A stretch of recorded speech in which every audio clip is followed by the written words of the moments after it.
Welcome back, my friends, to Jesus Calling for August 23rd. Entrust your loved ones to me. Let's look at Genesis 37, 3 verse 4, and Ephesians 3 verse 20.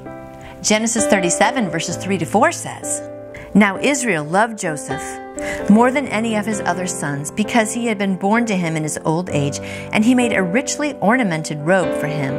When his brothers saw that their father loved him more than any of them, they hated him and could not speak a kind word to him."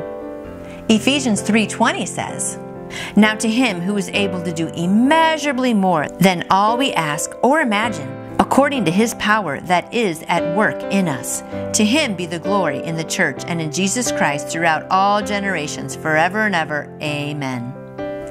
Entrust your loved ones to me. Release them into my protective care. They are much safer with me than in your clinging hands. If you let a loved one become an idol in your heart, you endanger that one as well as yourself.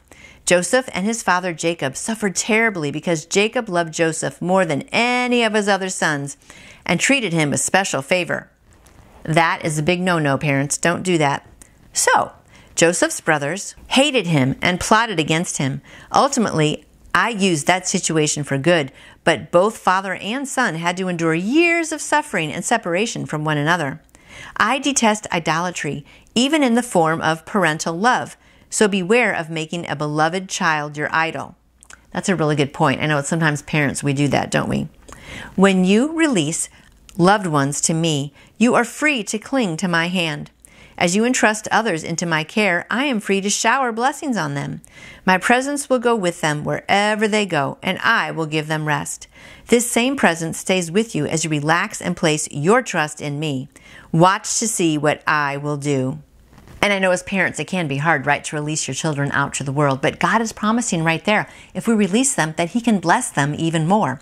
And I know it is just comforting knowing that my kids, I've raised them to know God, and so they're out in the world doing great things for God. And I know that He is holding them right here in His hands. So I know that they're safe. Now, they may be injured and bad things still may happen to them, but I know ultimately they are still safe in His hands, and He has a plan for them. And ultimately, they're going to go to heaven with me. So what greater joy is that? So I really encourage you to teach your children about Jesus so that you know that even though you release them to the world, one day you're all going to be together again back up in heaven. So have a good day today, knowing that God has your kids right here and He knows what's best for them, even more than we do. Trust that today, and I'll see you back here tomorrow. You can order your own Jesus Calling devotional book by going to jesuscalling.com. And I would love to answer any questions you may have about faith in Jesus. Just email me through my website, nancyjoytoyou.com. And I hope you go out and shine for Him today. See you tomorrow.